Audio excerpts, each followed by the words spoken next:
Welcome to the Real Advisor Podcast, TRAP, TRAP. Please follow us and join in the conversation on Twitter @Advisor Podcast, where you can suggest ideas and themes you'd like the TRAP team to discuss. Also remember to like and subscribe to our YouTube channel and leave a 6 out of 5-star review on iTunes. Doing all this really helps us, which means we can do more to help you. Now let's head over to the studio for the latest pile of TRAP.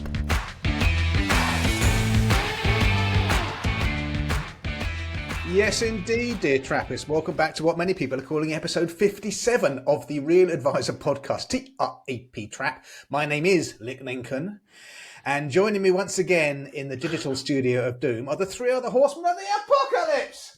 Carl Delavocci, the voice widger, Andy Ultra Heart, and Alan, the storyteller Smith. Now, gentlemen, we have a show packed full of absolutely nothing. So let's kick it off with some more high-energy review reads read out by my very good friend, the Right Honourable Mr. Andrew Hart. Thank you very much, Nicholas. First up is from Chris Pedals. It's entitled Best Podcast in the Business, 5 stars. I recommend this podcast to every advisor I meet for experienced and successful professionals sharing their experiences of what works and doesn't work in this profession of ours. It has entertainment value and frequent banter, and tall tales from Mr. Smith. Tall tales, yep. Final review is from Matt the Lancer. Interesting title. Entirely sensible and yet completely nuts at precisely the same time. 5 stars. TRAP has to be the go-to podcast for the next generation or agile members of the current generation of quality financial advisors. The Trappists' unrelenting focus on financial planning, led, elegant, simple, equity-focused, low-cost, straight-talking financial advice is spot on. Loads in each episode to take away and actually use in your day-to-day business. Incidentally, there's a fair number of switched-on SJP partners who use SJP's passive range and price extremely keenly for their precious clients who sign up to the TRAP ethos. Keep up the good work. That's it. Back to you, Nicholas. Very nice. Andrew, thank you for the reads. Thank you for reading them out. And thank you, Trappists, for the reviews. We do really appreciate them. Please do keep them coming in. 6 out of 5 stars on your app player of choice. So, gentlemen, let's move on and give this episode 57, the Heinz Baked Beans TRAP episode 57. Let's give it a topical timestamp and talk about some recent Good news. knowledge. Good Woj, knowledge. You might have to just tune out on this one for a little bit, but you're more than welcome to contribute. But it is a UK-focused event. We had our budget. You had yours a couple of weeks ago, and we had ours. Big boy. And, well, let's not belabor it. There are a zillion budget briefings out there you can get from anybody. Maybe I'll kick off on this. I think we could see that budget as the end of a golden era for UK financial advisors. And there are 2 reasons for that. The first one is that since March 2009, as you guys know, as the Trappists know, we've been in this superb bull market, which really has gone on uninterrupted. We had a little bit of a thing with the Wuhan lab leak bedwetting, the 34% decline in 33 days or vice versa. And then a couple of years ago, the S&P fell by about 25% when inflation came back into the system. But those were one was a very short, savage temporary decline. The other one was a short decline as well. But since 2009, we've had a really good run.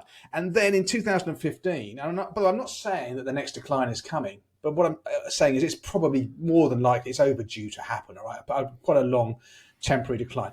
And then in 2015, George Osborne brought in these pension freedoms, totally out of the blue. I don't think there's any lobbying being done by anybody in the industrial side of our business. You remember the life assurance companies' share prices just tanked on the day because everyone suddenly clicks, hold on, why are we ever going to buy an annuity? And he brought these pension freedoms in where you could cascade down your pension funds to your children, your grandchildren, free of inheritance tax. It was like, Jesus, this is too good to be true. And that's gone. That's the big thing from the budget that I think is going to affect us massively. And I don't think that's a bad thing. And you might be surprised to hear me say that. I always thought this was a bit odd. You created the loophole for wealthy people to pass down pension funds free of inheritance tax, pension funds that have had tax relief going in. They've grown free of all taxes. You can take 25% tax-free cash. It was just too good to be true. And Rachel Reeves has got rid of that. And I think it's going to shake things up a bit because I think since 2015, a lot of advisors, maybe not doing full fat financial planning, have kind of just sat on these pension funds, taken their fees, told clients not to cash them in and pass them down, to your beneficiaries. I think going forward, cash flow modeling, full fat financial planning becomes front and central. I don't know how you'd run a business without doing that for every client, because now you're going to have different conversations with clients. It's going to be stuff like, do we take the tax-free cash out of our pensions and put them into trust or gift them to our children now when we're alive? Do we take income from our pension funds up to the 40% band? So 50,000 in total in conjunction with our state pensions, what have you. And if you're not doing cash flow modeling and walking through these scenarios, which are going to be different for every client based on their unique circumstances, you're not doing your job properly. So I think we're going to look back and think it's a sea change moment. And I'll reiterate, I think it had to go, basically. It was just too good to be true. It's not going till April 2027. They're giving quite a long lead in on this. They want quite a heavy consultation process, I think, maybe around, well, do we still tax the money when the beneficiaries take the money out? Because you could pay inheritance tax at 40% in your pension fund, and then you can pay potentially 45% on the income when you take it out. So that maybe is what they're going to look at. But there we go. Those are my thoughts on the budget, guys. Alan, Andy, any other thoughts? Lots of thoughts, Nick. You've mentioned lots of points there. And obviously the first thing you mentioned was just, historical investment returns, which is slightly different to specifically talking about the budget. I personally think the budget is great news for financial advisors. It's added a load more complexity to what's going on. And clients approach that retirement point. It's not simple for them to work out what to do. So I think it's a superb budget for financial advisors. The specific point you mentioned about the pension and inheritance tax, it was a little bit odd that when I came to the business, the death tax on unspent pensions was 55%, which I thought was a bit harsh. Then the 0% came in and I thought, where's that come from? Nobody asked for that. And now they've aligned it with IHT, which I think is fair. Obviously, it's not between spouses, so that's the same rules that apply, but then it's obviously when it gets received further down. So I think the budget's been okay. Good news for financial advisors. The pension is still the number one place to grow wealth long term. The CGT, I think, is a fair increase. 24% is absolutely fine compared to 45% income tax. So again, suck it up. I don't see a big problem with that. We're still sort of processing exactly how we're going to change the strategies with our clients, but we're struggling as professionals. So end consumers, they've got no chance. Clients with a certain amount of money, they're going to have to approach financial advisors for their assistance, guidance, strategy, advice. So I think it's a great budget for financial advisors. There's nothing in there that I think is too harsh. I mean, the whole sort of political thing, you're never going to tax your way to prosperity. So I see there's going to be a sea change coming down the line. But I'm generally okay with it. I think it's quite fair and incentives drive behaviour. So we'll see what's going to happen in the next chapter. Over to you, Mr. Smith. Can I just ask a question, Alan, before you jump in? Sure. After you take your tax-free lump sum in the UK, under the UK rules, do you not have to take a certain amount each year? Zero. No. Leave it all. Leave it all. Just take take 25%, cash and leave the rest. Yeah, okay. There was a minimum income distribution that had to be made, but it's we changed that about a decade ago, I'd say, where you, depending on the level of the fund, you have to take either 4 or 5 or 6%, because what was happening was the wealthy people who didn't need it were just leaving it sheltered. So, I think that's quite a good rule. I know the wealthier people don't like it, but what it does also, it just makes sure that there is taxable income coming out, over time as well. So that might be something that might be introduced over time between now and 2027. It is a very long lead-in time, that's a kind of a long lead-in time with a lot of uncertainty, because there's surely other stuff to come in that period of time as well. I think the biggest thing is, as you have suggested, Andrew, is this idea of double taxation. We can accept inheritance tax charge, or on the recipient, 40% tax charge, up to 40 credit for ideas he didn't have. Yeah, but you'd never do that, Alan. The survivor would just take the money as cash. They wouldn't leave it in a pension, then pay income tax on it again. That would be mad to do. Again, I haven't seen the detail, but it'd be mad to do. Between spouses, you do the initial transfer, then deal with the problem later on. Yeah. The second transfer, as into the children, to your friend, to whoever, normal pension rules, there's no way you'd leave it in a pension environment and pay income tax on it. You just take it as cash and deal with it yourself. So I think that again is a bit of a red herring, because nobody's actually going to do that. You can do that, but you'd be mad to do it. But that was in the detail. I think, just starting off on this conversation, the first thing is it's just really good to get clarity, to know where we are. This has been, I think, the longest lead up time to any budget I can ever remember. It was announced something like 3 months ago.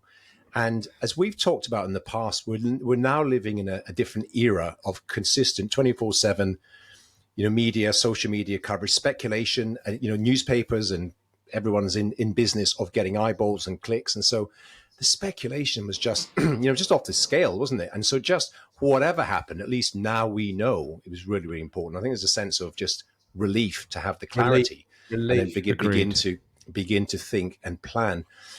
In terms of the budget, you're right. The most impactful budget for financial planners in, I don't know, a decade or more, I would think. Lots and lots in there. We can't remotely cover all of it in this conversation, but I do remember, again, talking, relating to what you just said a minute ago, Ultra. An advisor told me years and years ago, he said, generally speaking, labor budgets are bad for the advisor in terms of personally, but good for business, because all of a sudden there's lots more issues that need to get fixed. People who are kind of on the fence thinking, you often see these things, or I see them online and elsewhere. Why would I pay an advisor to buy me an index fund? I could just do it myself. The concept, That's all that advisors do. Clearly, there's lots of moving parts. Every situation is going to be different.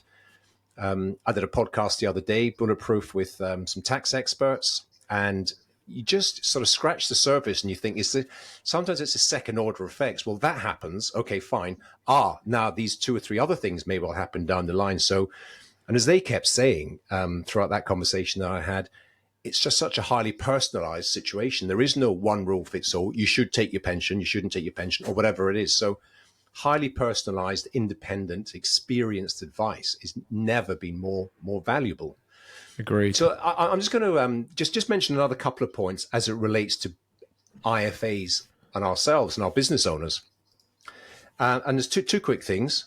One is the additional national insurance contributions. Now, most advisors are relatively small businesses, but you do a quick sum and you realize that you've got an additional business cost in the company running into, in our case, several tens of thousands of business, of cost that just comes off your bottom line in terms of these additional NICs that are to be paid.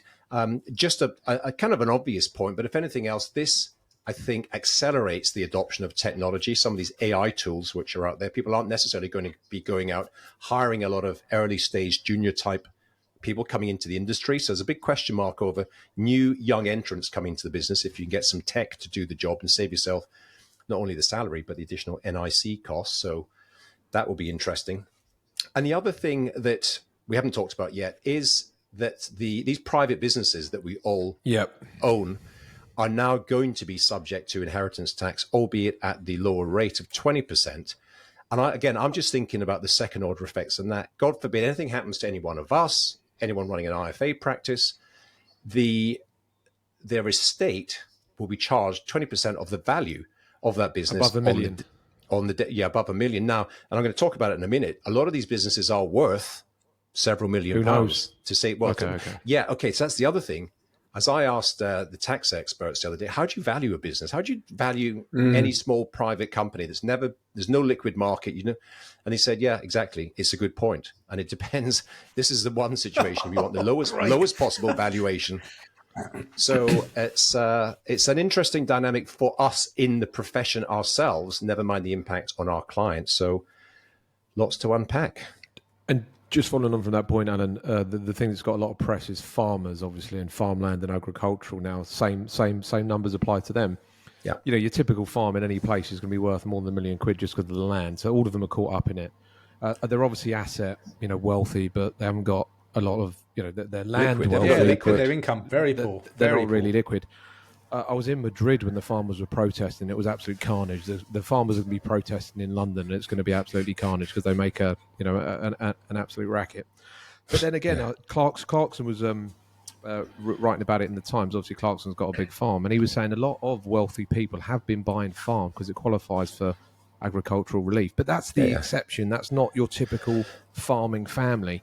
So there's a lot of unintended consequences, as you say, second order effects. So that's a super interesting point. The other thing I'm going to talk about, which has got a bit of sort of press, is AIM, EIS and VCT. Again, I think they're now going to be caught up with a similar sort of thing, but not the limit of the million.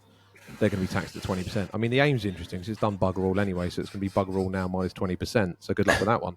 So that's hopefully just killed that market dead. But I'm sure the sellers and manufacturers of these products will come up with some unique strategies around that. I think EIS and VCT are caught in the same regime, as in they're all going to be taxed at 20%. Again, personally to me, that's good news because I wasn't really a fan of these products anyway, and now they've just made them even worse. So again, that's another tick in the box. That's another point. To anyone else? No, I think we're going to have to just nail it on there because we've got a lot to get through today. We've actually got from one of our Trappist friends, Chris Emmett, who deals in the expat market. He's based in Chile and he works with people all around the world. We've got a 2-minute budget summary from expat expert Chris Emmett. Hopefully this works. Greetings, horsemen and fellow Trappists. The non-dom regime and remittance basis is set to be abolished. A new foreign income and gains scheme will allow new arrivals to keep overseas incomes and gains untaxed for 4 years, but this scheme applies only to newcomers. For current non-doms, a transitional arrangement allows tax-efficient remittance for 3 years. There's also potential opportunities for rebasing capital gains. The protected trust regime ends, with settlers to be taxed on incomes and gains as they arise, and excluded property trusts also lose protections, causing IHT headaches. Many non-doms may leave, but remainers may find it pointless keeping liquid assets overseas, bringing them into scope for UK IFAs. Offshore bonds look attractive here. Regardless of intent, all non-doms have something to think about now. Entrepreneurs' relief remains, but CGT on business sales almost doubles over the next 2 years. Between that and changes to IHT for owners, more will consider an overseas move and sale of their business, shielding them from CGT and IHT. Dubai, Cyprus and Malta, amongst others, offer low or zero tax on capital gains, foreign pension incomes and inheritance. And the move to a residence-based IHT system makes a permanent move more attractive. A 10-year UK IHT tail is easier to shed than UK domicile status. QROPS will now be a niche solution. The overseas transfer charge now applies to general EEA transfers, so only in-country QROPS transfers now qualify for exemption. Popular destinations such as Spain, France and Portugal don't have local QROPS solutions, so retaining UK pensions can now be more attractive. Those moving to France may be able to encash their full pension at a flat tax of 7.5% where conditions align, but advice there is crucial. QNUPs also appear to lose their IHT-free status. This, of course, is just a short initial summary. I'll ask Lick to pop my contact details and a broader summary in the so-called show notes. We work with lots of IFAs to ensure best outcomes for clients moving abroad. So if you have any questions, please do feel free to reach out. Thanks. I didn't get a word of that, but it sounded very good. Thanks, Chris, for your expert summary of the expert. He's got that. He's got a great what they call late night radio DJ voice, doesn't he? Sultry tones of Chris Emma, all the way from Santiago. That was really, really good. But there's an awful lot of detail there, isn't there? My God, this is just getting more and more complex. Yep. Yeah, and I think, and Chris does make a point. He does make a point though that UK advisors having good relationships with trusted non-UK advisors could be more interesting. Certainly in London and the Southeast, there are loads of non-doms living here and enjoying quite a favourable tax regime for the last number of years, and it's kind of disappearing. So cross-border, all that sort of giving good advice and finding high quality. We've talked about this before, didn't we? Through our Singapore Trappist connections, but there's all sorts of places around the world. So having good connections with good advisors in other parts of the world to help our clients is not a bad thing. But yes, Mr. Widger, it's getting much more complicated. Chris Okie is dokie, also good stuff. Storyteller, advisor acquisition models. Well, I guess this kind of neatly follows on from what I just talked about on, all of this stuff, CGT and an inheritance tax on private companies. I just thought I'd just chuck this in the mix. I think a lot of us get approached by acquirers on a regular basis. I get emails, reasonably regularly about, are you interested in selling your business? And I, generally don't pay a lot of attention to it. But one guy particularly phoned me up, and he's a sort of M&A specialist in the advisor sector. And I was just quite intrigued because he said, look, this is a company, I won't mention the name, but they're a pretty well-known UK independent acquiring firm. And long story short, they're offering 5% of AUM as an acquisition, paid over half of it from day one, and then all of it paid out within 24 months. So you work out your sums. There's a lot of firms with 100 million AUM, 200 million, that sort of thing. Some of these small IFA practices are now worth, it would appear, a lot of money. Actually, it's quite interesting because we did think that with interest rates going up and maybe some of the challenges that the PE companies have had, I thought maybe it's all going to go quiet for a few years, but it still seems to be very vibrant, very active, and quite punchy in terms of valuation numbers coming into the market. Just any thoughts? Is that happening in Ireland as well, Carl? Continues to happen in Ireland? There's a bit of activity. It hasn't I don't think totally ramped up yet. It's the scale is the problem here. Any of the really big guys coming in wanting big scale, it's a small market, and that's going to be the difficulty. But yeah, there is a little bit of activity. I'd say the devil is in the detail with, when you hear, 5% of AUM, it's like, whee! Well, have a look at, well, they'll shit all, half of it doesn't really count because of this. And by the way, you'll need to stick around for 8 years out, so look, who knows what's behind all of that. It is definitely interesting. Interesting. It doesn't sound too punchy, Alan. I mean, there was a firm recently who's just recently reduced. It was paying 8% of AUM, who we all know. We've always worked off a broad, crude metric of 4% of assets. So 5%. Obviously, it's more than 4, but it doesn't sound too punchy. It might be a lot of firms that still have a lot of dry powder, cash available. They've agreed a £200 million funding line. They've not yet spent it, so they need to acquire a lot of. I think that's exactly clients. what it is. I think that's exactly. There's only a few, I would say, really active at the moment, and that's exactly what those guys have. They have got to spend that money, and they have to spend it. Yeah, they have to spend it. Interesting. So we tempted, Alan. Is this your? Moving on. No way. on. I'm playing the infinite game. Playing the infinite game. Watch, Seppa. Get in there. Yeah, there's Paddy O'Halloran, our head of finance, mentioned this to me, that one of the problems we have here, I don't know if you guys have it, is that, if someone wants to make their annual pension contribution of 30 grand and they have a deadline to make and they go, I'll transfer it by EFT. And then they go, oh shit, I have to do it kind of 5 grand over a number of days, and will we run out of time and blah, blah, blah. So there's a new EU directive allowing these payments to be made kind of in lump sums. So it's the SEPA instant SEPA directive. So basically you're going to be able to move large tranches of money in one go, which is great because then you don't have to hang around and people don't have to go into the bank and blah, blah, blah. But I did think, my God, the fraudsters are going to be absolutely licking their chops at this one. And I was wondering why the pillar banks here were putting lots and lots and lots of money into scam and fraud education, shall we say. And that's why, right? Because they're going, oh, Christ, it's bound to happen that that people are going to get caught by fraudsters moving large sums of money.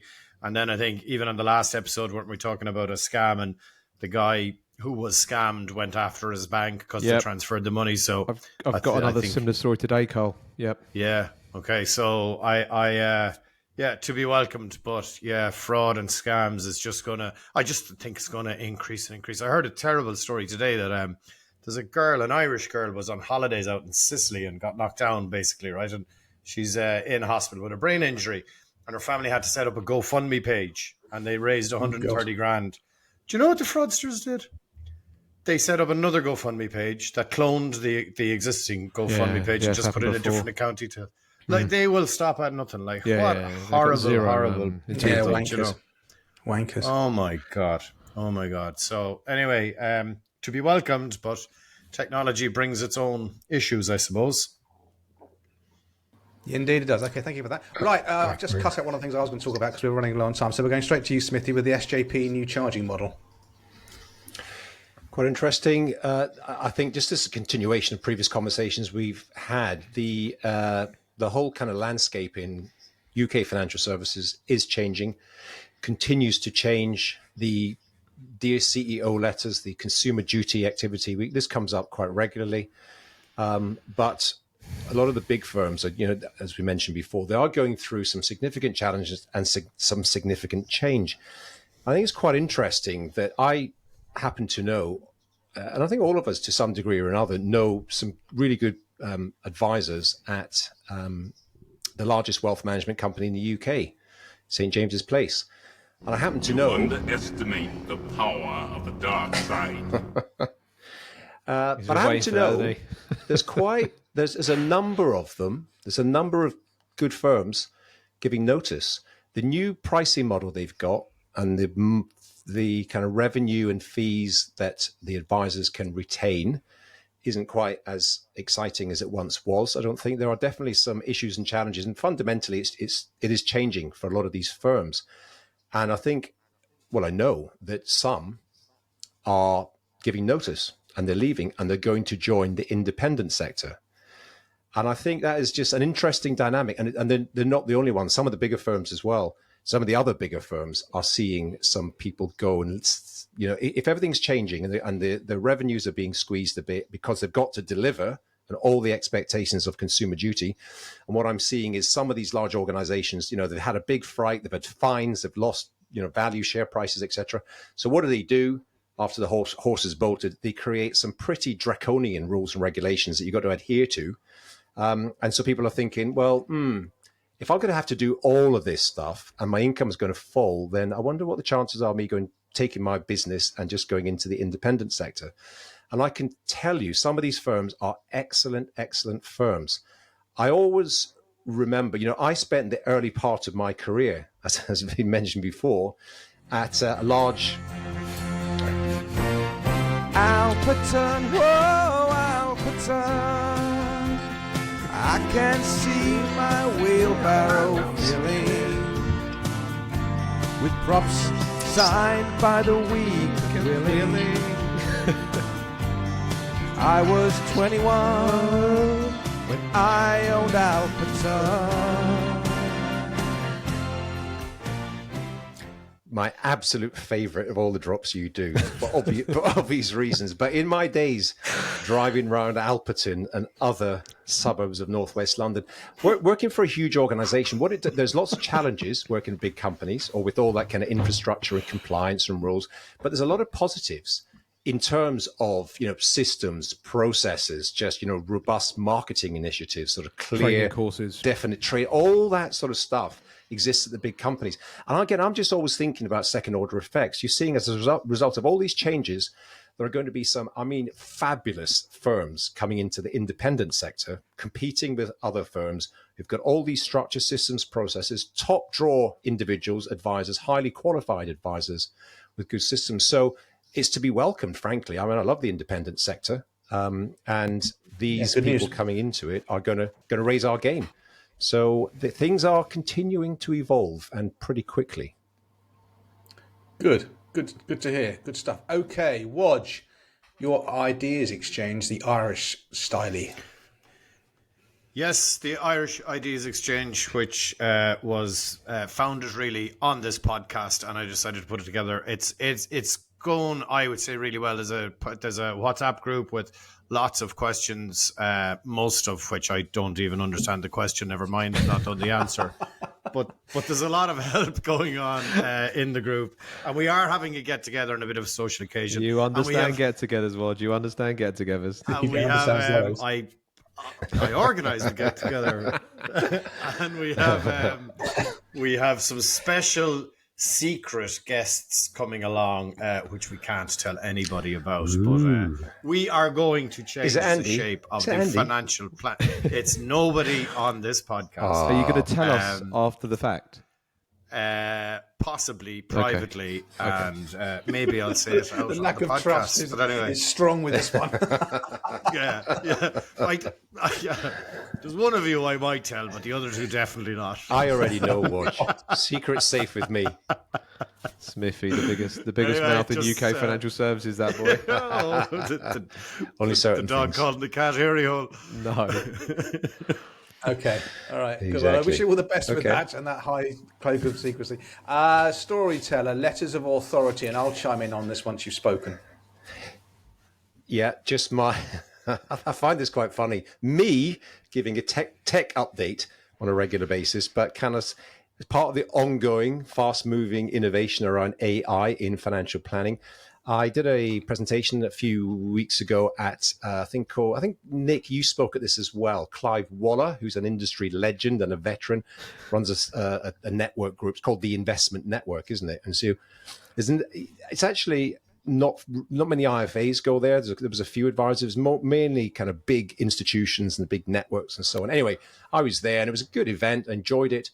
And I got to meet a guy called Gary Abela, and he has a piece of technology, which I thought was quite interesting. So since then, I've had a demo of it.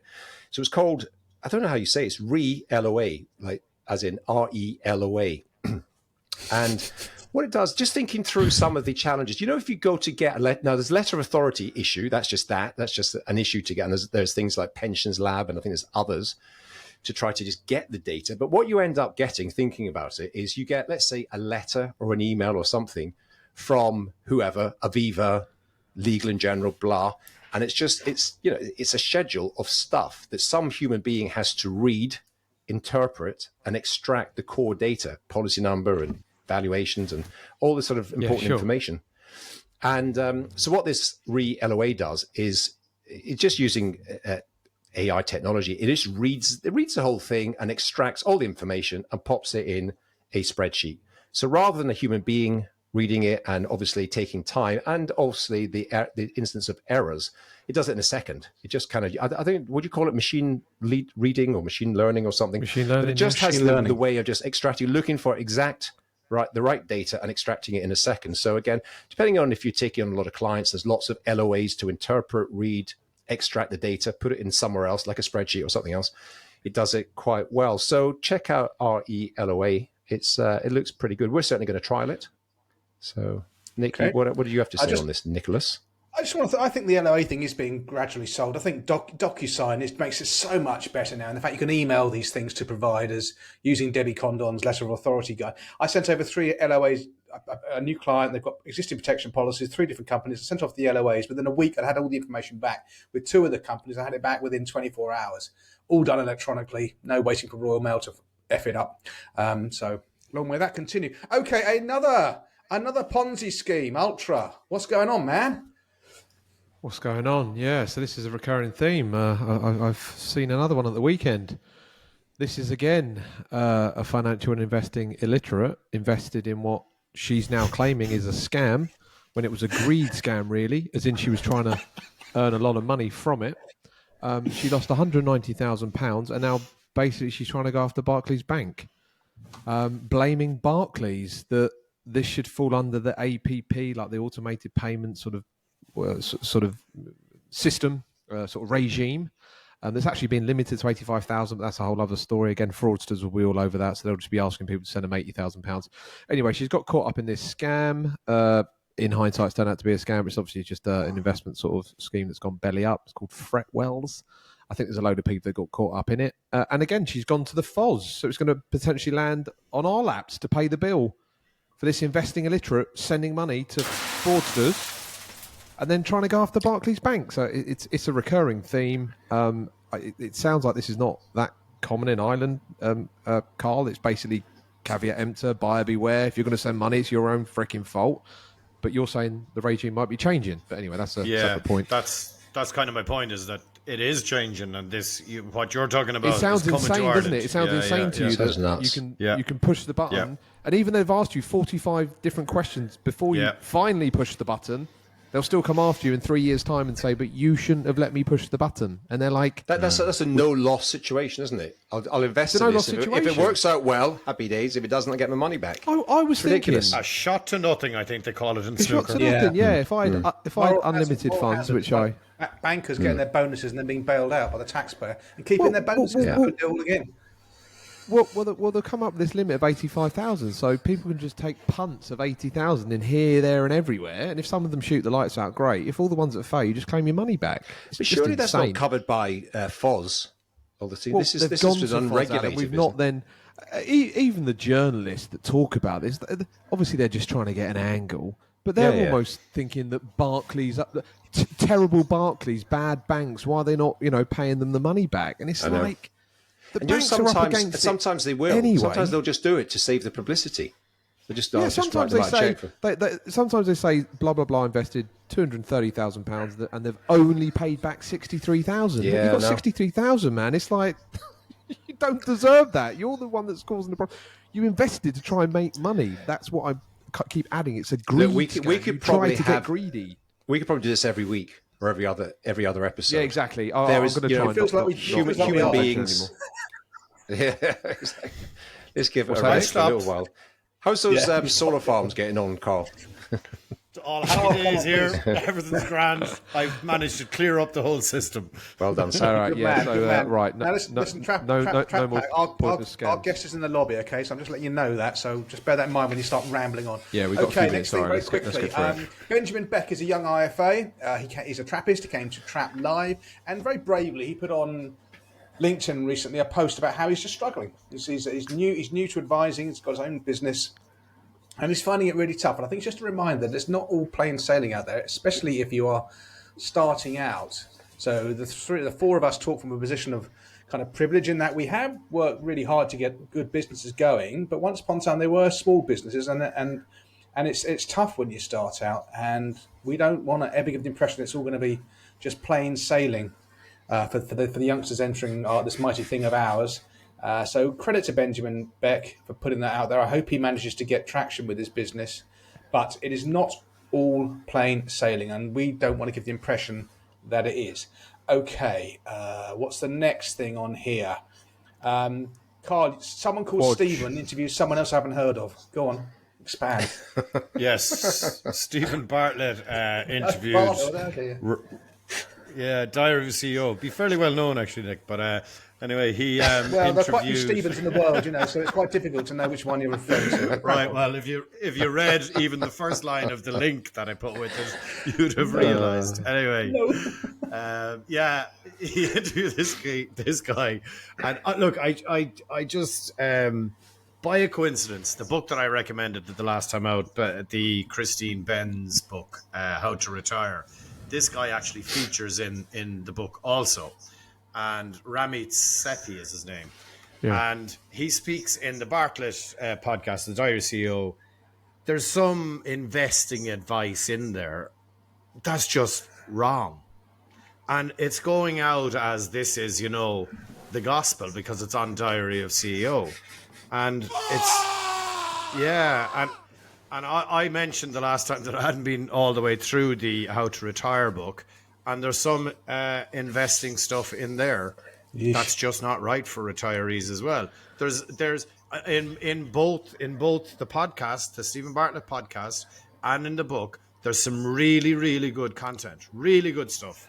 But then there's this investing stuff that, only professional financial planners, wealth managers, investment practicing folks advisors who have experience over a long period of time know what's right and what's really, really wrong. Yep. And stuff like target date funds. He says in the Bartlett interview, you just pick the date you want to retire, and then you pick the Vanguard target date fund, and it's like, oh my God, he's talking about for really wealthy advice, people. But it's not.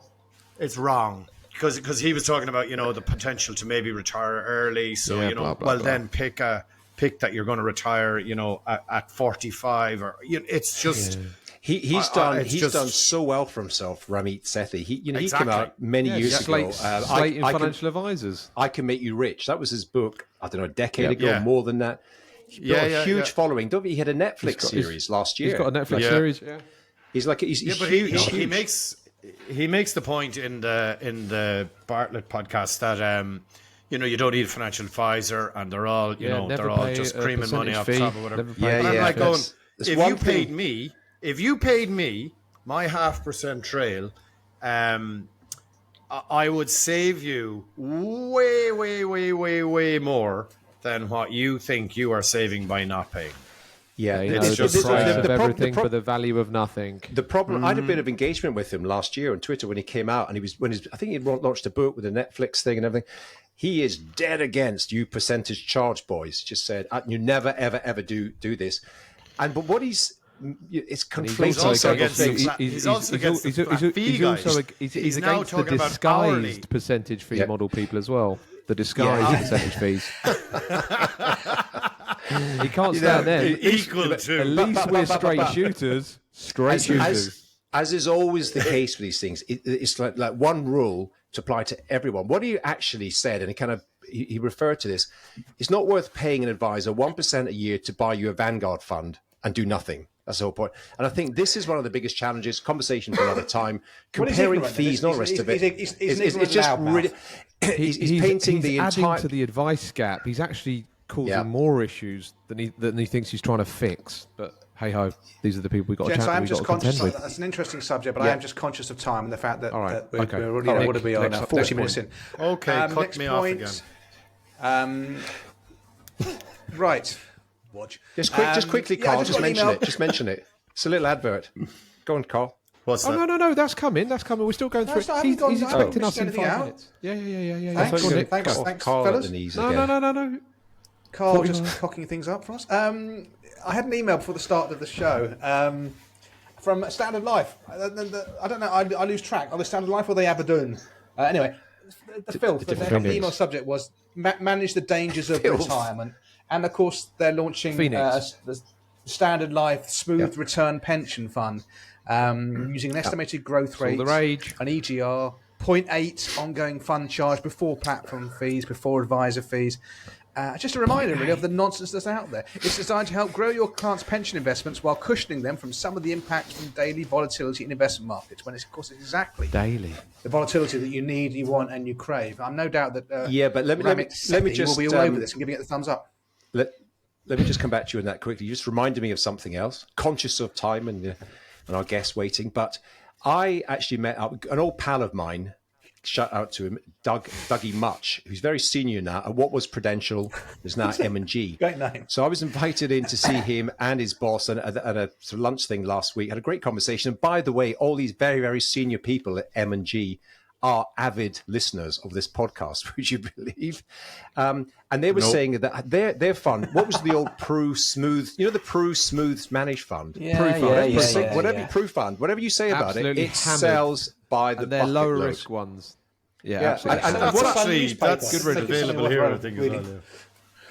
Yeah, it's good, but it serves a need. It's a behavioral need for people, especially for those who don't have advisors or people who just simply cannot tolerate short-term volatility. It gives you a return. There's a cost in your long-term returns. I didn't realise that price to high pay. charge. It's for weak advisors. That's very interesting. It's for weak advisors who don't have a belief system. You listening, Doug? Yeah, it is. I don't give a monkey's. I won't be listening to this. I bet you put a dollar. No, if you flog the Pru Fund, I bet you're not listening to this.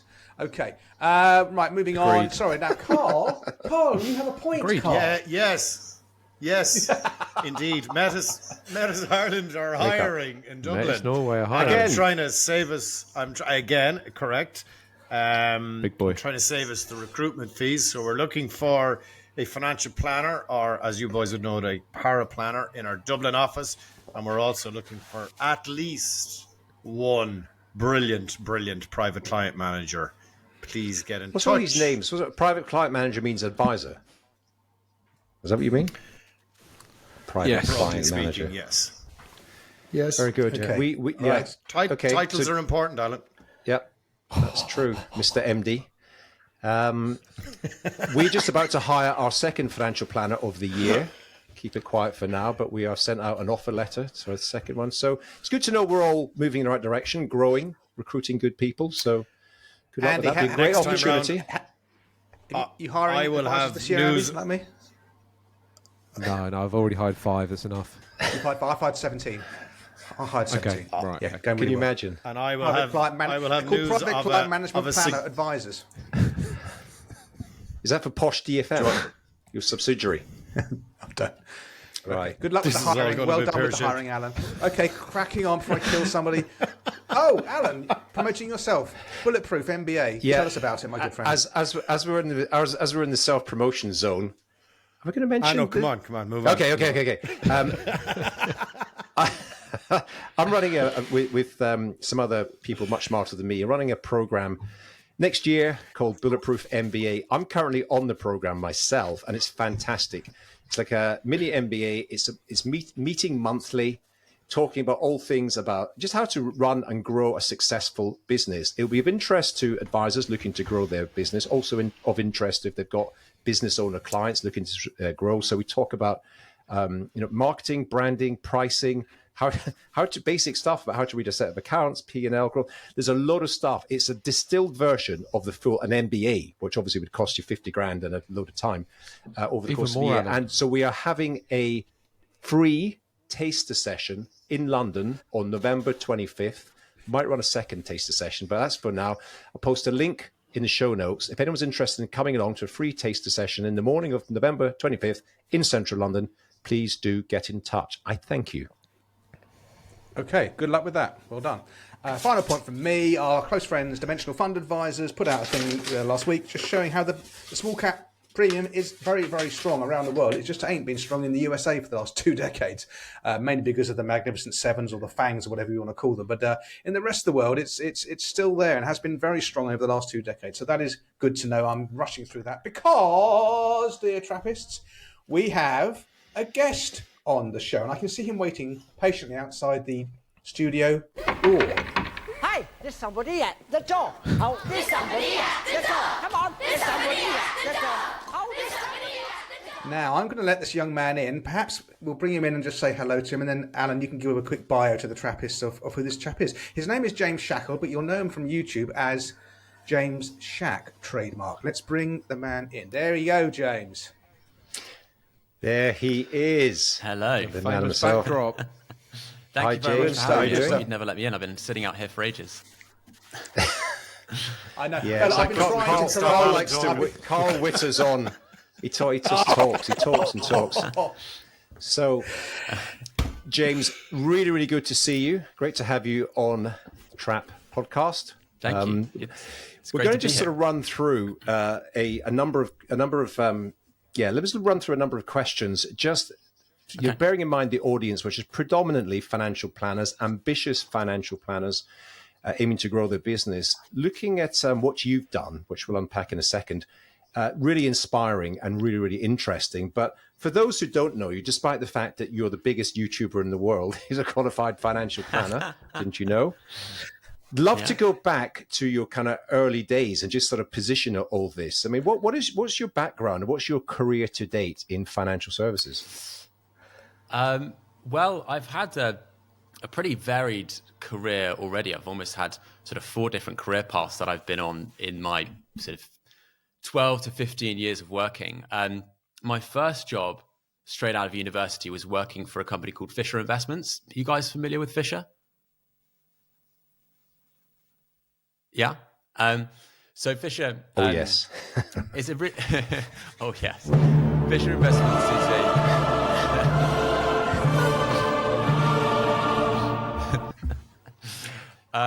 Sorry about this, Fisher James. Investments is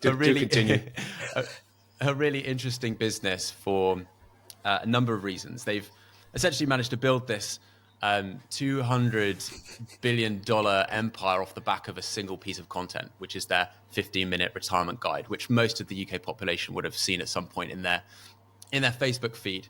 And my first job was essentially calling people that had downloaded that guide. So they get a contact information, I give them a call and try and get them in for a meeting with one of our advisors, which was a pretty grueling job. I was doing 200, 300 phone calls a day.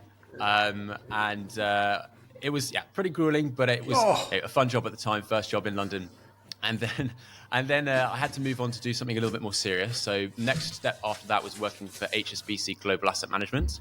I started as a assistant investment manager there, and that's where I did most of my qualifications. I became chartered with the CISI, did that route there, and worked my way up to being a discretionary wealth manager. Although HSBC was a pretty funny place to be. I mean, I don't know if any of you have worked for any big banks or institutions, but it was a bit strange. And one of the main problems was that at the time, they were moving from having all of their portfolios managed by individual investment managers on desks to having these connections are the best, is it? Model portfolios for everybody. And at that time, it meant that there was a lot of people leaving to go to more traditional shops like Rathbones, Investec, all of that type of thing. So all the people that I was there to sort of learn on off were leaving. The benefits of that is that I got a lot of client responsibilities really early on, which was great. But HSBC was just a difficult place to work because when you're young, you see problems and you think things you want to solve, you see things that you want to change. And big organizations like that, it's just so hard to change anything. So I actually became a bit disillusioned with the whole financial services industry after my experiences of working there. And I thought that I just sort of landed in financial services and I wasn't really sure whether I actually wanted to continue working in this space. And I actually wanted to get involved into technology and specifically into product management. So working with software engineers, building things, creating things, that type of thing. And I fortunately was introduced to some people at Octopus, who I'm sure you're all very familiar with. Octopus at the time were looking at starting up a financial planning business, a new financial planning business, which was going to be called Octopus Wealth. And they basically needed some boots on the ground to help them build that whole thing. So I joined there. This was 7 years ago now. I joined Octopus as actually a product manager. So I wasn't working in a client-facing role. My job was to build out the proposition, the systems, the operations, the processes, and everything that sits behind that. I was working very closely with a team of in-house software engineers. So again, vastly different to what I'm doing now or I did in the past. And I loved it, to be honest. This was the first time in my life that I never got Sunday blues. I absolutely loved it, working with a small group of people, solving problems, working with engineers, learned so much from so many people. Octopus are fantastic at starting new, innovative, exciting businesses. However, after a period of time, I think I've been doing that role for about 3 years, Octopus decided to make a bit of a pivot with what we were doing, what we were focusing on at Octopus Wealth. Mainly because Octopus Energy was growing so big that it was actually sucking a lot of the available capital that Octopus had to spend on other exciting projects like what we were doing. So they decided to pivot the business quite a bit from being a technology-led financial planning business to a financial planning led business, but with technology. And at that point, when we were letting go of a lot of the engineering team, that type of thing, I sort of had to think, okay, what do I really want to do with my career now? Do I leave and go to a proper technology company and carry on this road, or actually have we built something here at Octopus Wealth that is actually quite compelling from a financial planning perspective and actually being a financial planner? And I made the decision 4 years ago that actually I wanted to start pivoting myself, my own career back into financial planning, ultimately for the first time, having been in investment management before. And the setup that we had, the proposition that we built there at Octopus Wealth, which is now called Nova, which you could actually get onto a little bit later, why that name changed. But at the time, I thought was really, really compelling. I loved working there, loved the people there.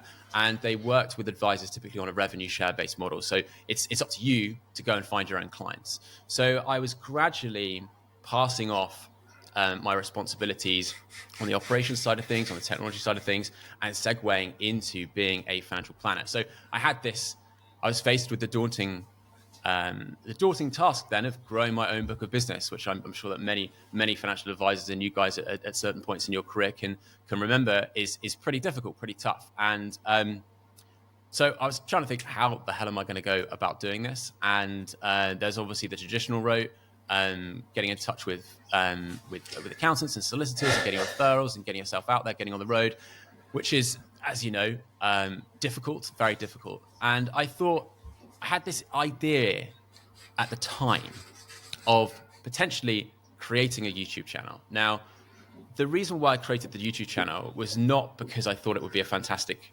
marketing machine ultimately for financial planning. I had no idea that it would end up doing what it has. The main reason why I got onto YouTube and had the idea in the first place is that I'd done a little Venn diagram of the things that I think that I'm good at. One of which is I know a thing or two about money and finances. And I also like public speaking, and I also like writing. And in the middle of that essentially sits content creation. So that's where I sort of that was the starting position, from the fact that I was moving gradually into becoming a financial planner. I needed to find clients, but I had the time on my hands to also explore this other avenue of, okay, let's start making content and see what happens. That is really interesting. Thanks, James, for sharing that journey to date. Because what you've hit the nail on the head, really. And actually, earlier on in this podcast conversation, Nick raised something which was posted on social media recently by another young advisor who's struggling, and he very candidly shared that on a LinkedIn post, really struggling. And the point of struggling is all about lead generation, is finding you can be the best advisor in the world if you've got no one to sit in front of, no one to speak to pitch, to explain, to help.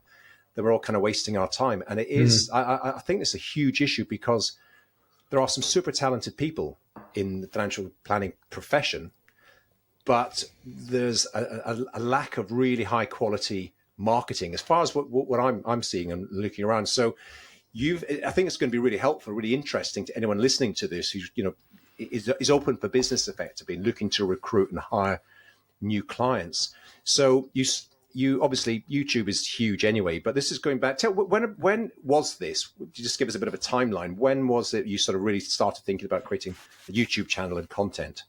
Probably about 4 years ago, and I spent. I actually did the classic thing of filming my first videos during the pandemic in the attic of my parents' home. And I've probably filmed about 3 or 4 videos that I never actually released because I was too embarrassed. And I just thought they weren't good enough. And I just ended up scrapping them. And when I did actually end up publishing my first video, I really needn't have worried, because nobody watched it anyway. So that was my first learning point, is that if you don't have anybody watching, then who's going to care? Who's going to judge you? So that was my first experience, was just uploading my first video. I thought that at the time, I didn't know who my audience was going to be. I didn't know what I'd find on YouTube. So a lot of what I was creating was targeted at students. I did videos on student loans, on first-time buyers, that type of thing. The type of audience that if you don't know much about YouTube, you might expect to find there. Typically a younger audience.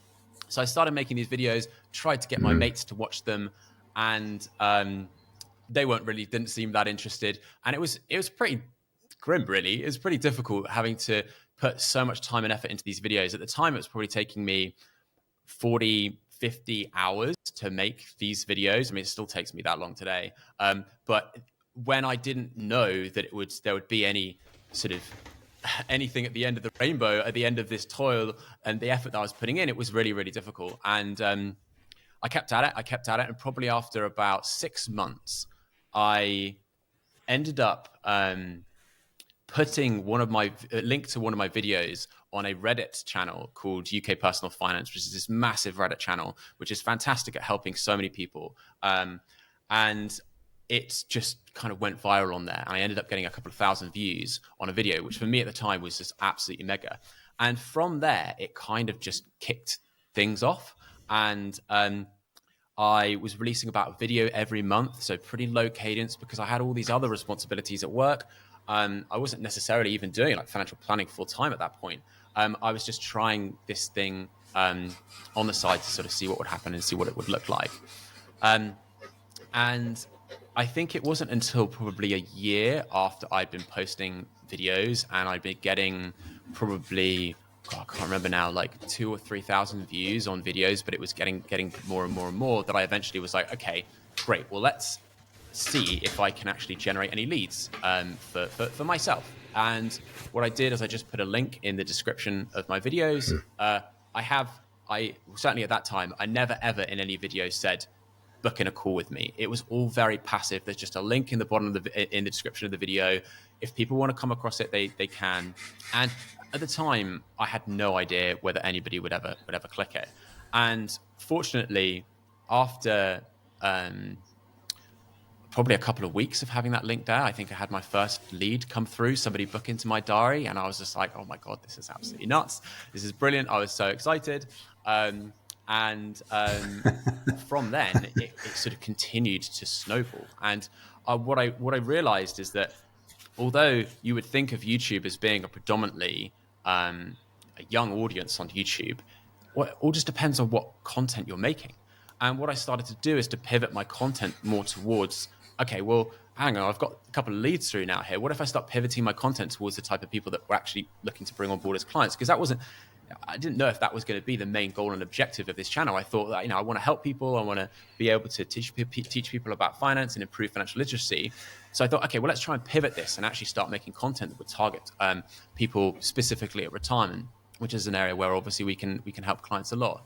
And when I started to do that, things really changed and things really kicked off.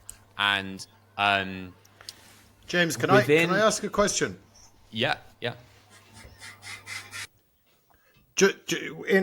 After you created the content, certainly in the early days, you must have a fairly focused effort in where you kind of promote it. But did you just kind of fall upon the Reddit link? And are there other places then that you started to promote kind of, snippets of your videos? Or how do you kind of get that traction and build your audience? Because I know your audience is absolutely massive now, but were there loads of different things that you tried, or are they very specific? So the great thing about YouTube is that if you make good content, it finds the audience for you. It brings the audience to you. So the fantastic thing about YouTube and what I do is that if I want to get a bigger audience, I just make better content, and YouTube finds me the audience if it's good content. The problem, however, is that you've either got to get very good at making content, and it is extremely competitive, or you've got to get somehow get a leg up by getting the algorithm to notice you. And that's what I was trying to do by looking at these other places where I could post my content. And I thought that UK Personal Finance, it's I think at the time there was maybe 300,000 people on that forum. I think it's now well over 1 million people on that forum. I think they've now got very strict rules about not posting content on there. So I stopped posting content on there, but people do often post my videos nowadays, but I can't post it myself. You can't sort of promote yourself now. But that was what gave me the initial push. Did I post it anywhere else? No, other than on every single WhatsApp group that I'm a member of, trying to get my mates to watch it. But that didn't really go very far. That was pretty much the only thing. And come here, when you say when you say create great content, is that like, obviously the content? I've watched a lot of your videos and the content's really cool and the production is cool. But is it the content or is it the whole production? And obviously it's very, very slick what you produce now. I'm guessing that developed over time and it wasn't quite as slick when you started out. Yeah, absolutely. Well, the thing to remember with YouTube is that it is ultimately just an algorithm that is optimized for watch time.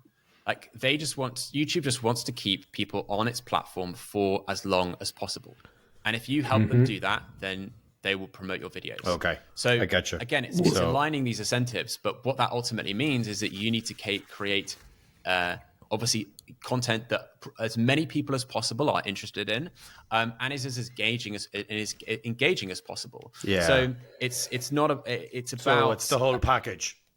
It's the whole package, but how you present that as well. So things that I have improved a lot on over time is, so all my videos are scripted. Like everything's 100% scripted. I think some people do well on YouTube non-scripted, but certainly if you are a regulated financial advisor like myself, like you've got to be so careful about the things that you say. So compliance checks all of my scripts before I do the video. They check the video before I post it. So everything has to be scripted, and I've got a lot better at scripting my videos and storytelling specifically. So it's like the budget, for instance. We've got all these changes that have happened.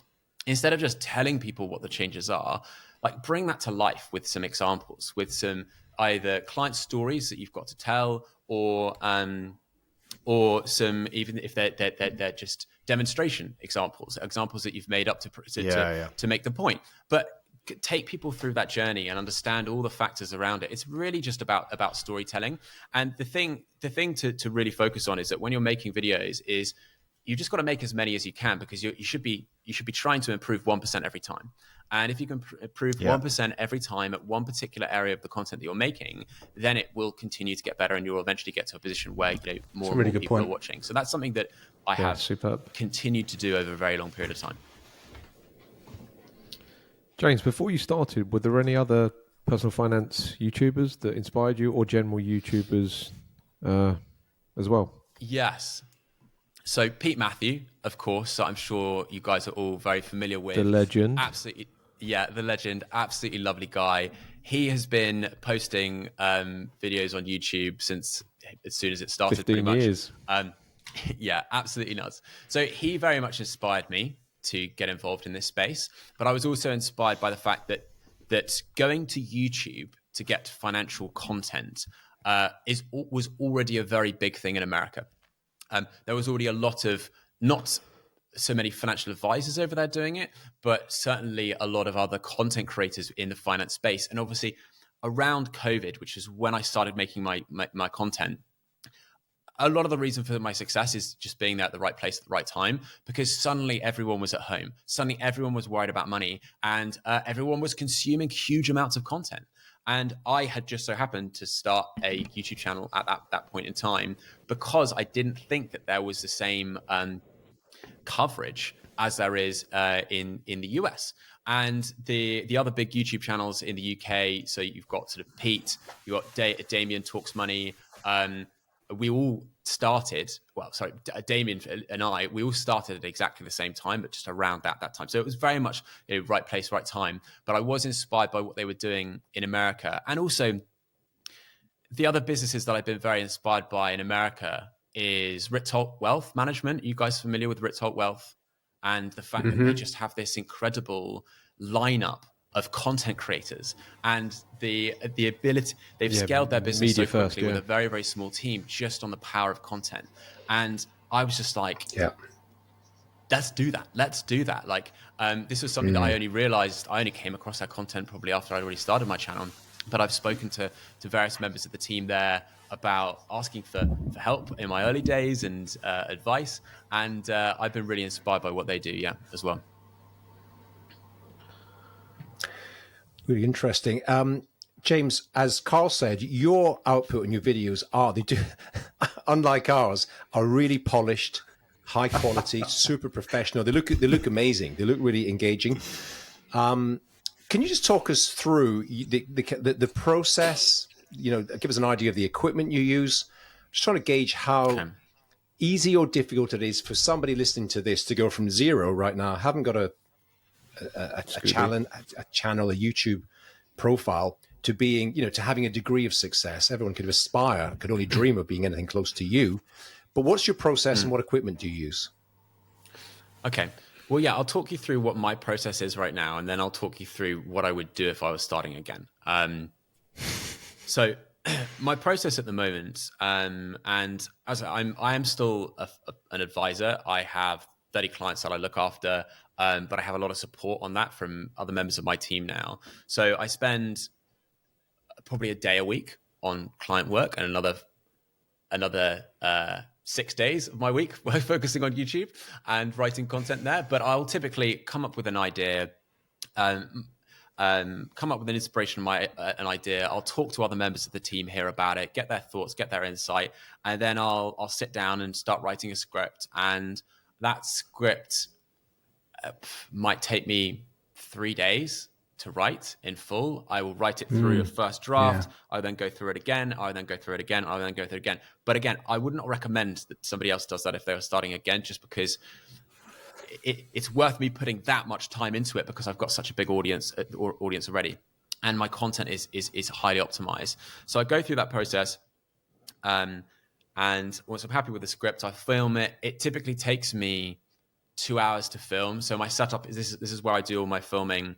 I've got a Nikon Z6 camera that's sitting behind here. I've got a big teleprompter that sits up here, and a bunch of lights and stuff like that as well. I'm filming in my kitchen, so this audio quality is pretty difficult to manage. So you can't actually see this here, but I've actually got some rugs up on the wall that I put up when I'm filming, and my wife makes me take them down like straight away, because they're not pretty attractive to have sitting in your kitchen. So I've got that there. Got my mic here, just a laptop. Then I edit with Final Cut Pro. I do all the editing myself still. I still haven't been able to find a relationship with somebody that I'm comfortable with, mainly also because I do a lot of graphics in my videos as well. And you need to have a lot of knowledge about the content, the finance, to actually think about the ways to articulate things visually, which is actually, I think, one of my USPs ultimately, is that I do all the graphics myself. But it does take me then about a day to edit my videos as well. So end to end, we're looking at sort of 4 to 5 days to get out a single video, do the thumbnail, upload it, and then that's pretty much it. At the moment, I'm just a bit of a one-man band. Nick, good question. Yeah. So you're putting a lot of effort into this YouTube channel, which is James Shack. That's your brand, isn't it? And I'm not looking to muddy the waters here, but so Octopus are entirely comfortable with the division that they've got of your time because you're bringing potential clients into the business. Yeah, so they have been, so Octopus Wealth now been spun out. We're now Nova Wealth. But when I first started the channel, very innovative business. They were very much just like, we are interested in exploring all different avenues that we can to generate new business. I mean, why wouldn't we? And the thought process that we had at the time is that obviously if you go to any of the traditional businesses and you say, I want to start a YouTube channel, someone junior there, they're like, no, we don't have the risk appetite for it. But they were very much like, look, James, if no one's watching your videos, then we don't have a problem.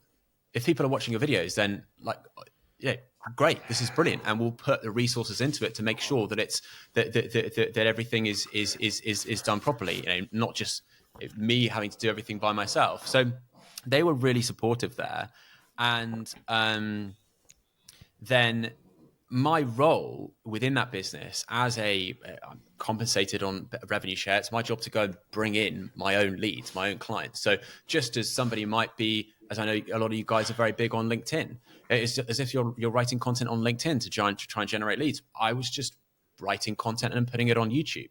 So very much just this was going to be my own little personal way for me to potentially generate leads. That's where it started from. That was the genesis of the idea. But obviously it quickly grew into something that was much bigger than that. And after about 9 months of having that link at the bottom of my videos and actually getting some leads in, I then had too many leads than I could handle, and I started distributing them to other people. But yeah, so there's without sort of going into sort of the key details, there is a very clear separation between myself and my YouTube channel and and Nova. And ultimately, I am an introducer. I'm two things. On one side, I am a financial planner for Nova. On the other side, I am a separate independent introducer. Although we are obviously very closely tied because they are providing all of the compliance services that go around my videos. James, can I ask a question? Just a kind of specific question. In your experience of the algorithm, what's the optimum kind of time for a YouTube video? Or is that a stupid question? And is that depending on the content? Is it 8 to 10 minutes? Is it 3 to 4 minutes?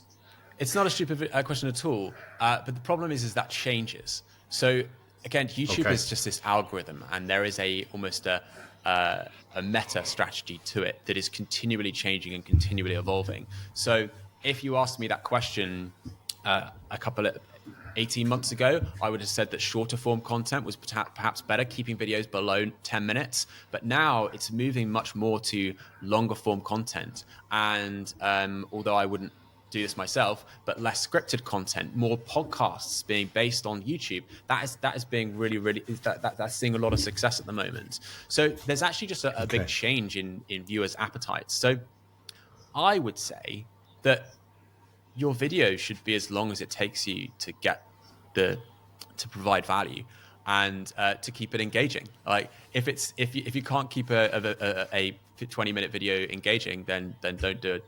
Don't do a 20-minute video, and the algorithm will very quickly tell you that you're not creating engaging content because you won't get any views. But I would think that if you're going to be starting out, something between 10 to 15 minutes, I'd probably even say make them slightly shorter than that, just because the shorter the videos are, the less time it takes to produce and the more that you can get them out. And I think that the biggest win that you're going to get is not necessarily getting huge amounts of views, but it's about upping your skills at the very beginning. But I typically my videos are typically between 15, 20 minutes long, between 3,000 and 4,000 words is what a typical script. Okay. I know, James, when you and I have spoken about this in the past, you're very focused on the analytics, the data. You'll find out what the market tells you, and that's this constant sort of feedback loop, and then continually adjust your content, the style. I mean, I know some of your videos have done well over 1 million views, which is incredible, and you've got hundreds of thousands of followers. Wow. To the extent that you're happy to share it, what are the demographics? I understand, because as you were saying earlier, you would old gits like me would think, oh, this is all the youth, the youngsters who are on YouTube, but not necessarily. You get a lot of, of a certain demographic which are very interested in financial planning. But even give us a sort of rough idea in terms of numbers. I know you get a lot of leads, a lot of inquiries through this. If you can just share some of your data. So I'm just opening my analytics now. But just, I guess, starting off with YouTube, again, when I started out on this journey, I thought very much like you. I thought that if you're making finance content on YouTube, you're just going to get a load of teenagers looking for crypto advice. But actually, my audience over the last 28 days, so it's 90% male. YouTube is very much a male-dominated platform. The average age of a viewer is about 50 years old. So 50% of my audience, 50% of my views come from people that are above 30. I have 15% of my audience are older than 65. The thing is that if you make retirement planning content, there is enough older people on YouTube that you can get in front of millions of people, right? There is obviously a ceiling, perhaps in the UK, and I'm perhaps touching on that in terms of the people that are actually interested in this content, because they have to be interested in it, in searching it out, or the algorithm needs to think that they're going to be interested enough to serve them up that content. It's very much an older demographic, but then again, it's a sense that the people that I know how to help the most are typically people that are wealthier, that are closer towards retirement, but also those are the clients that we're also typically looking for. So these things just marry up. Then in terms of what effect this has had from a lead generation perspective, so this has been going pretty exponential for the last 3 years. But at the moment, run rate where, and just to sort of give listeners a little bit of a context, but I have a link in the bottom of my videos, and I would encourage people to go and check it out just so they can see what I'm using. I'm using a fantastic bit of software called Video Ask, which is basically like a form, an online form, but instead it's a little short video of me where I ask someone a question, find out a little bit more about them in terms of whether they're based in the UK, how much money they're earning, what their assets are, explain a little bit about our business and how we do things, see if they're looking for one-off advice or ongoing advice. And if they ultimately qualifying the lead, and if they qualify, then they can book some time in one of our advisors' diaries for an initial call. I used to do those initial calls myself, a lot of them myself, but I've now stopped doing that. They now go straight on to the other advisors here at Nova. And we typically get about 120 of those calls booked into our advisors' diaries a month. That's insane. Through which we end up with about 60 initial meetings. So that's initial meetings. And then from that, we end up signing probably between 20 and 25 initial clients come on board every month. And a rough average asset size is about 700 grand. That's pretty much it.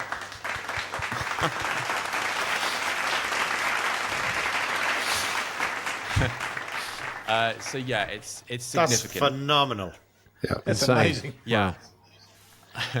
It just shows you. But ultimately, all credit to you, James, because if you go back 4 years and you've got two viewers, and you keep going and you keep going and you keep going, and it just shows you once again what we all know: the power of persistence.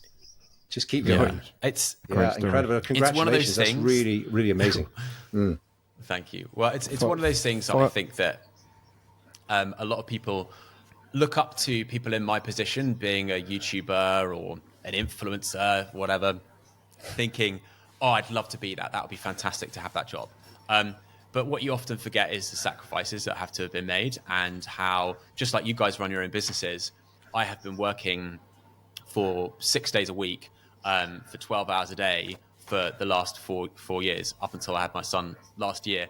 And now I work 7 days a week, including him. So again, it's like he has to sacrifice a lot. Like my wife has put up with a lot. My family has put up with a lot, with me being so obsessed about this goal and this ambition of putting in all this effort. So yeah, it's been great to see the hard work has paid off. It's amazing, yeah. Yeah, brilliant story. Okay, Last question, Andrew. from me. Final question for me. So, Got what any did you go jobs, for in the end, Andrew? James?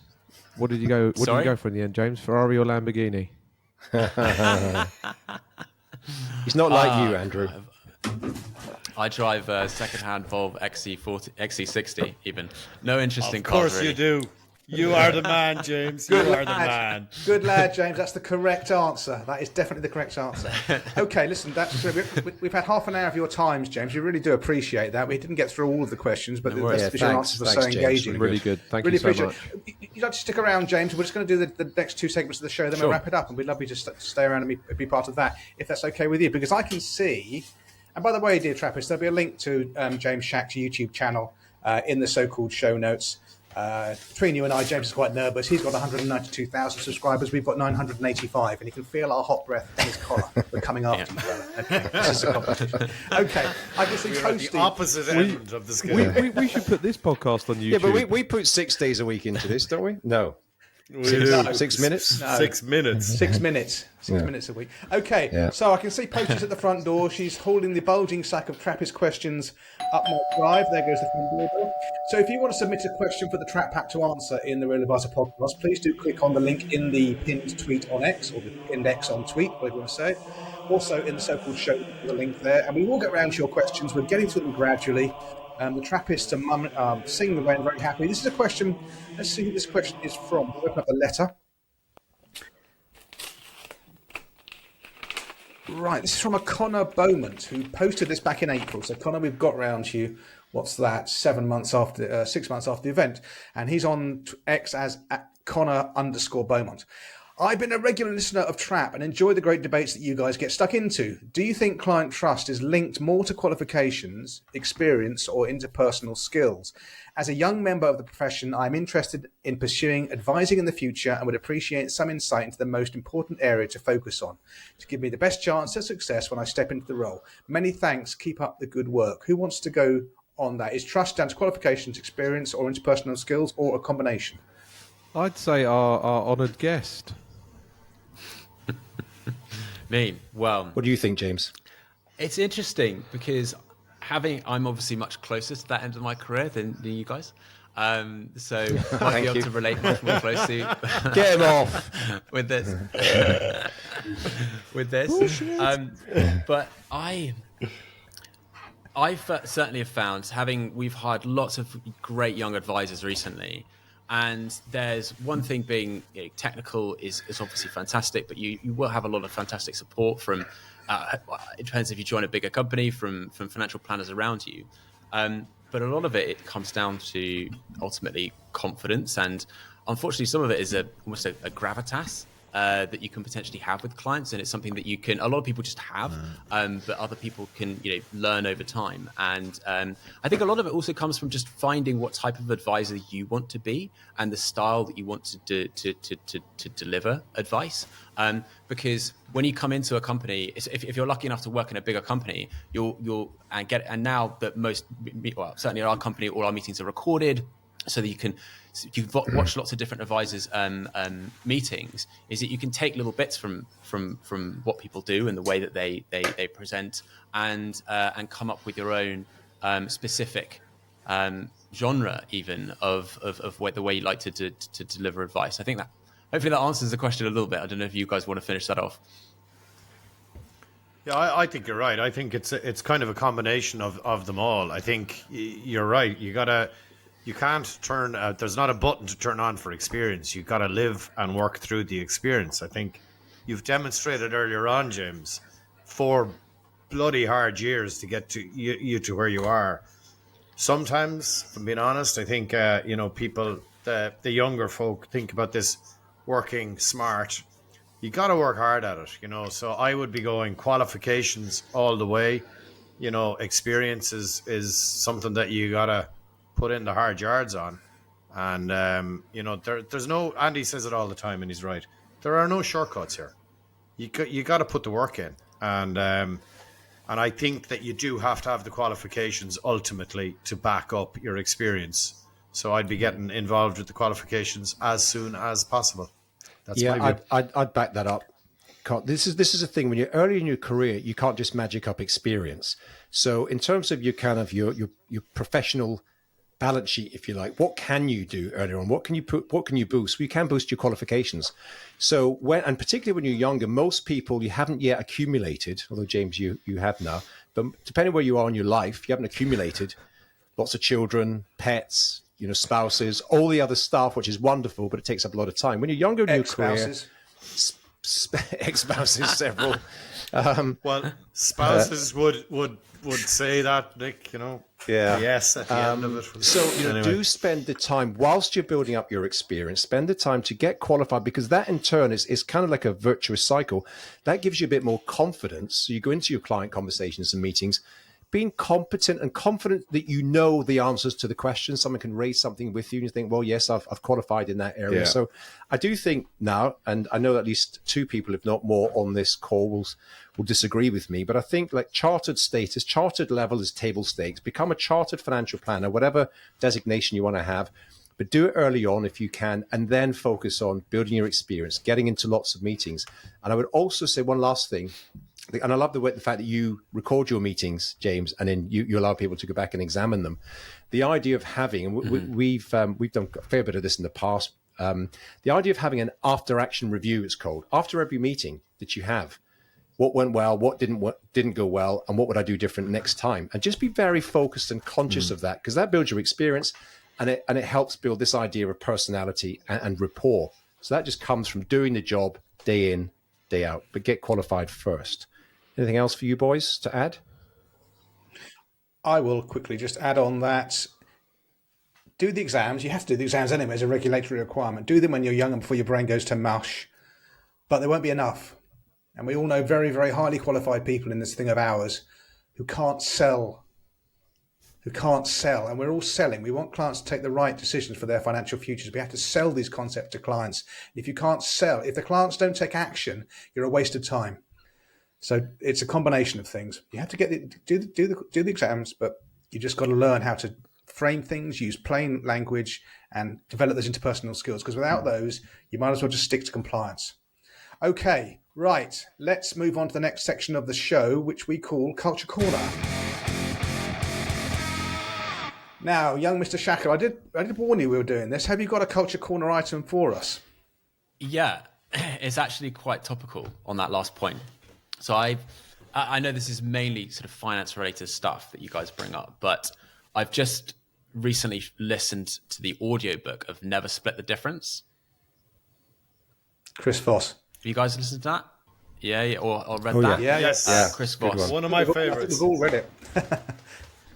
Yeah, absolutely. That's great. So that is something that I would recommend that any new up-and-coming advisor listen to. It's a book written by Chris Voss, who is an ex-FBI hostage negotiator, and he talks through all the different things that strategies that he uses to ultimately save people's lives, but they're practical skills that you can apply in all different walks of your life, whether that's in your career, whether you're dealing with ex-wives or whatever it is that you need to have a negotiation with, yeah, so there's a bunch of things in there, and I think that could be useful in so many different situations.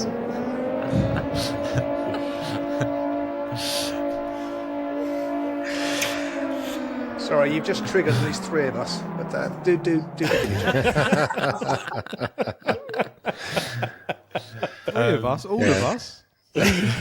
Oh, Jesus Christ. No, you're right. It's a great book. It is a good book. It is a very good. Okay, Smithy, over to you. Okay, we're back to the normal. So don't say we're not going to prompt from now on. Thank you so much, Nick. Thanks for moderating this and helping your fellow trap pack. I'm going to bring up, this is something that, this is a newsletter, a blog, and a whole series of content that's been out for years. Now, I used to subscribe a lot, and I've gone away from it, but I'm back into it because it's fantastic. There is a guy by the name of Shane Parrish, who's a Canadian. He's very Canadian. They say a boat, don't they? And he's got a blog. It's called Farnham Street, and it's really interesting. And within it, he's got a weekly newsletter called Brain Food. It's just super, super interesting things about mental frameworks. He's a big fan of Charlie Munger. He talks about all that. But the blog is really distilled into, very interesting and practical lessons to learn. Comes out every week. He's got a podcast, he's got a book, he's got the whole thing. He's built a really good ecosystem. And I think it's really relevant to a lot of people listening to this. So Shane Parrish, Farnham Street, and Brain Food. All the links in the show notes. Thank you. Thank you, Storyteller. Okay, mine, I've got two. One I've dropped. One was a book, Swim with the Sharks Without Being Eaten. I think somebody here might have been Alan. I tried to read That was it. me. It's just Good book. It's very It's dated. old. Didn't like it. It is dated. Yeah. I got this sunk time fallacy thing. If I don't enjoy a book, I drop it. I was about 25% through, and I thought, no, this is just a bit too cheesy. Sorry. But something I did find, I don't know how, I've not seen this before. There's a very good podcast called Bogleheads on Investing podcast, hosted by a guy called Rick Ferry. There's 73 odd episodes, very American focused, as you might expect. So you've got to be choosy about which episode you listen to. But there's some gems on there. And the most recent one was Jason Zweig, the Wall Street Journal personal finance reporter guy who writes really lovely content. And it was a really engaging interview with this guy as well. So my culture corner for this episode 57 is Bogleheads on Investing, and a link to it will be in the so-called show notes. Can I just make a suggestion, because I've listened to that as well? Unless you're interested in American antiques and art, fast forward the first 16 minutes because they talk all about that is, childhood growing up and all about, collecting antiques or something. I didn't see the point, but it does warm up a bit. Are you having a go at my recommendation? Because I had a go at your recommendation. Is this some sort of titty for tatty thing going on here? I am. Absolute shambles. Okay. So childish. To the Real Advisor podcast, So James. childish. I'm sure your child's got more maturity. We have a guest. Right, Carl. I'm next. AI Magnified with Matt Cooper, podcast hosted by Matt Cooper, who does a radio show here in Ireland, but these are kind of longer form interviews that he does with a lot of kind of business folks. The one that I've put up is an interview he did with a guy I know actually, who's doing kind of software to stop cars crashing, basically. So very interesting. Is he a close personal friend? The reason I put it up, he definitely is, and I was at the Munster All Blacks game with them last weekend. Still recovering. But they're actually doing a live version of the podcast next week, I think. So looking forward to attending that. It's really, really good stuff. Yeah, you'll enjoy it. Good stories in there. Okay, it's me to close off the show. Okay, this is nothing to do with finance, but to do with economics and politics. It's the Tucker Carlson podcast and YouTube. Nayib Bukele, who's the president of Ecuador. He's the highest rated president in the world, 85%. He's cleaned up Ecuador. El Salvador. Oh my God. Sorry, he's cleaned up El Salvador. Salvador. Geography wasn't your strong point. 3 years. I don't know what it is. Chat GPT leaving you down there, Andrew. Yes, again. But there's another podcast. Summarize President something of Ecuador. interesting. I was doing so well. I was doing so well this show. You weren't really. Anyway, he's the president of El Salvador. He's the highest rated president in the world. He's called like the coolest dictator on the planet. Massive fan of this guy. As I say, thought that was Nick. He's cleaned up El Salvador in 3 years by basically putting away 75,000 gang members. So now it's the safest country in the Western Hemisphere. 75,000. And it's the safest country in the Western Hemisphere. It's the safest country in the Western Hemisphere. You are Check correct. out this guy. He's a young guy, 43, young. He's a young guy, 43, young, just like me and James. So yeah, check him out. James That's is much my younger than you. recommendation. It is a great. Going, oh my God, my reputation is going to be ruined on this. It is a great on this shit conversation. show. To be fair, it's a great conversation. It's very interesting, and it's a lesson to all the other bigger countries. He cleaned up. It was what the this most guy dangerous is doing. country in the world to being the safest in the Western Hemisphere. Yes, in a few short years. It's incredible. But it is very. And now he's trying to interesting. fix the economy. He's fixed the country, made it safe. Now he's going to fix the economy. It's insane And how has he done what that? this guy's up to. So How's do he check doing him that? out. He's investing in Fixing the Bitcoin. economy. Yeah. No, he's not just that. Okay. That's All right. a minor story. All right, I'm losing the will to Get live. out It's there. 94 minutes in, for goodness sake. We've got a guest with us. Thank you. Oh, Goodbye, everyone. okay, Trappist, let's wrap this up for this episode. Obviously, Andy, you can talk under me through this next part if you want to. Thank you, dear Trappist, for your precious time and input on this show. Please rate us and leave a review. He usually does. 6 out of 5 stars would be great. I'd like you to like and subscribe to our YouTube channel. We're only 191,000 subscribers behind our guest today. I finally want to say thank you to our guest, James Shackle, a.k.a. James Shack, trademarked. Yeah, thank you, James. for your Thank time. you, James. But there are some really Thank good you for having me. Basically, what I took out with this, what you can do it, you've got to be persistent, and it's a lot of bloody hard work. Okay, cracking the YouTube algorithm. James has done it. All credit to you, young man. Okay, that is it. Get out my computer. Thank you, guys, and we'll see you on the other side. Goodbye. See you later. See you at home, people.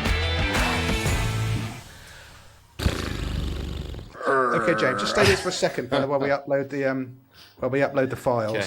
I'll just stop recording that.